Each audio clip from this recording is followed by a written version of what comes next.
നമസ്കാരം. റഷ്യ-യുക്രൈൻ സംഘർഷം അവസാനിപ്പിക്കുന്നതിനുള്ള സമാധാന ശ്രമവുമായി ഇന്ത്യ. ഇരു രാജ്യങ്ങൾക്കും ഇടയിൽ തുടരുന്ന സംഘർഷത്തിൽ ഇന്ത്യ മധ്യസ്ഥത വഹിച്ചേക്കും.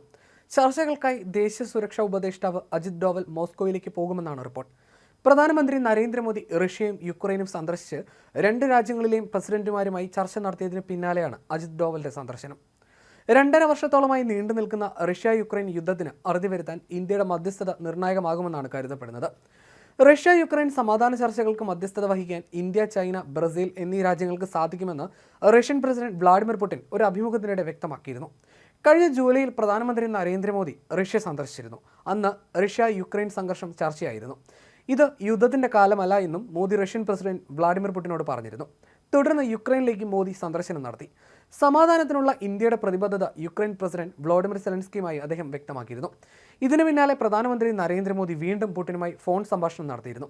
US പ്രസിഡന്റ് ജോ ബൈഡനുമായി യുക്രൈനിൽ സമാധാനം പുനഃസ്ഥാപിക്കുന്നതുമായി ബന്ധപ്പെട്ട കാര്യങ്ങൾ പ്രധാനമന്ത്രി നരേന്ദ്രമോദി ചർച്ച ചെയ്തിരുന്നു. യുക്രൈൻ പ്രസിഡന്റ് വ്ളാഡിമിർ സെലൻസ്കിയെ കണ്ട ശേഷം നരേന്ദ്രമോദി വ്ളാഡിമിർ പുടിനുമായി ഫോണിൽ സംസാരിച്ചതോടെയാണ് സമാധാന ശ്രമങ്ങൾക്ക് നിർണായക മുന്നേറ്റമുണ്ടായത്. രാഷ്ട്രീയ നയതന്ത്ര ചർച്ചകളിലൂടെ യുക്രൈൻ റഷ്യ പ്രശ്ന പരിഹാരത്തിനുള്ള ഇന്ത്യയുടെ സന്നദ്ധത പ്രധാനമന്ത്രി റഷ്യൻ പ്രസിഡന്റിനെ അറിയിച്ചിരുന്നു. ഈ ഫോൺ ചർച്ചയിലാണ് അജിത് ഡോവലിനെ റഷ്യയിലേക്ക് അയക്കാൻ തീരുമാനമായതെന്ന് ദേശീയ മാധ്യമങ്ങൾ റിപ്പോർട്ട് ചെയ്യുന്നു. സന്ദർശന തീയതി സംബന്ധിച്ച് വ്യക്തതയില്ല. സംഘർഷത്തിൽ ആശങ്ക പ്രകടിപ്പിച്ച പ്രധാനമന്ത്രി സമാധാനത്തിനായി ഇരു രാജ്യങ്ങളും നയതന്ത്ര ചർച്ചകളിലൂടെ പരിഹാരം കാണണമെന്നും നിർദ്ദേശിച്ചിരുന്നു. കഴിഞ്ഞ മാസം യുക്രൈൻ സന്ദർശിച്ചപ്പോൾ പ്രധാനമന്ത്രി പ്രസിഡന്റ് വ്ളാഡിമിർ സെലൻസ്കിയുമായി സംഘർഷം അവസാനിപ്പിക്കുന്നത് സംബന്ധിച്ച ചർച്ചകൾ നടത്തിയിരുന്നു. ഇന്ത്യ സമാധാനത്തിന്റെ ഭാഗത്താണെന്നും പ്രധാനമന്ത്രി വ്യക്തമാക്കി. നിഷ്പക്ഷ നിലപാടല്ല, ഞങ്ങൾ ഒരു പക്ഷത്താണ്, അത് സമാധാനത്തിന്റെ പക്ഷമാണ്, അവിടെ ഞങ്ങൾ ഉറച്ചു നിൽക്കുന്നുവെന്നായിരുന്നു പ്രധാനമന്ത്രി പറഞ്ഞത്. ഇന്ത്യക്ക് പ്രശ്നപരിഹാരത്തിന് നിർണായക പങ്കുവഹിക്കാനാകുമെന്ന് റഷ്യൻ അധികൃതരും വ്യക്തമാക്കിയിരുന്നു. യുക്രൈനിൽ എത്രയും വേഗം സമാധാനം ഉറപ്പാക്കാനുള്ള ശ്രമങ്ങൾ നടത്താൻ ഇന്ത്യ ഒരുക്കമാണെന്ന് പറഞ്ഞ മോദി വ്യക്തിപരമായി ഇടപെടാനുള്ള സന്നദ്ധതയും പ്രകടിപ്പിച്ചിരുന്നു. യുദ്ധത്തിന് അവസാനം കാണാൻ റഷ്യയും യുക്രൈനും ഉള്ളു തുറന്ന് ചർച്ച നടത്തണമെന്നും പ്രായോഗികമായ ഇടപെടലുകളിലൂടെ പരിഹാരമുണ്ടാകുമെന്നും ചർച്ചയ്ക്ക് ശേഷം ഇന്ത്യ വ്യക്തമാക്കിയിരുന്നു. സെപ്റ്റംബർ 10, 11 തീയതികളിലായിരിക്കും അജിത് ഡോവലിന്റെ സന്ദർശനമെന്നാണ് ലഭിക്കുന്ന വിവരം. ബ്രിക്സ് NSA യോഗത്തിലും അജിത് ഡോവൽ പങ്കെടുക്കുമെന്നും വിവരമുണ്ട്. യോഗത്തിനിടെ റഷ്യ, ചൈന പ്രതിനിധികളുമായി അജിത് ഡോവൽ ചർച്ച നടത്തും. റഷ്യ-യുക്രൈൻ സംഘർഷം പരിഹരിക്കാൻ ഇന്ത്യക്കും ചൈനയ്ക്കും പങ്കുവഹിക്കാൻ സാധിക്കുമെന്ന് ഇറ്റാലിയൻ പ്രധാനമന്ത്രി ജോർജിയ മെലോനിയും പറഞ്ഞിരുന്നു. എന്നാൽ യുക്രൈനെ ഒഴിവാക്കി സംഘർഷം പരിഹരിക്കുക എന്നത് ഒരിക്കലും ചിന്തിക്കാൻ പോലുമാവാത്ത കാര്യമാണെന്നും അവർ കൂട്ടിച്ചേർത്തിരുന്നു.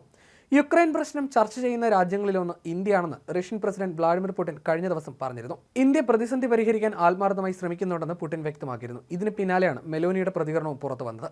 അതേസമയം റഷ്യ-യുക്രൈൻ യുദ്ധത്തിന് പരിഹാരം കാണാൻ ഇന്ത്യയുടെ ഇടപെടലിലൂടെ സാധിക്കുമെന്ന് തന്നെയാണ് ലോകരാഷ്ട്രങ്ങളും പ്രത്യാശിക്കുന്നത്. ഇത് സംബന്ധിച്ച പ്രതികരണവുമായി നേരത്തെ പോളണ്ട് പ്രധാനമന്ത്രി ഡൊണാൾഡ് ടസ്കും രംഗത്ത് വന്നിരുന്നു. യുദ്ധം പരിഹരിക്കുന്നതിൽ ഇന്ത്യക്ക് സുപ്രധാനവും ക്രിയാത്മകവുമായ പങ്ക് വഹിക്കാനാകുമെന്ന് അദ്ദേഹം വ്യക്തമാക്കി. മോദിയുടെ യുക്രൈൻ സന്ദർശനം ചരിത്രപരമാണെന്നും അന്ന് അദ്ദേഹം പറഞ്ഞിരുന്നു. റഷ്യ-യുക്രൈൻ യുദ്ധം സമാധാനപരമായി അവസാനിപ്പിക്കാൻ മോദി സന്നദ്ധത അറിയിച്ചെന്നും ടസ്ക് കൂട്ടിച്ചേർത്തിരുന്നു. യുദ്ധഭൂമിയിൽ ഒരു പ്രശ്നവും പരിഹരിക്കപ്പെടില്ല. മേഖലയിൽ സമാധാനവും സുസ്ഥിരതയും പുനഃസ്ഥാപിക്കുന്നതിന് സാധ്യമായ എല്ലാ സഹകരണവും നൽകാൻ തയ്യാറാണെന്ന് മോദി എന്ന് പറയുകയും ചെയ്തിരുന്നു.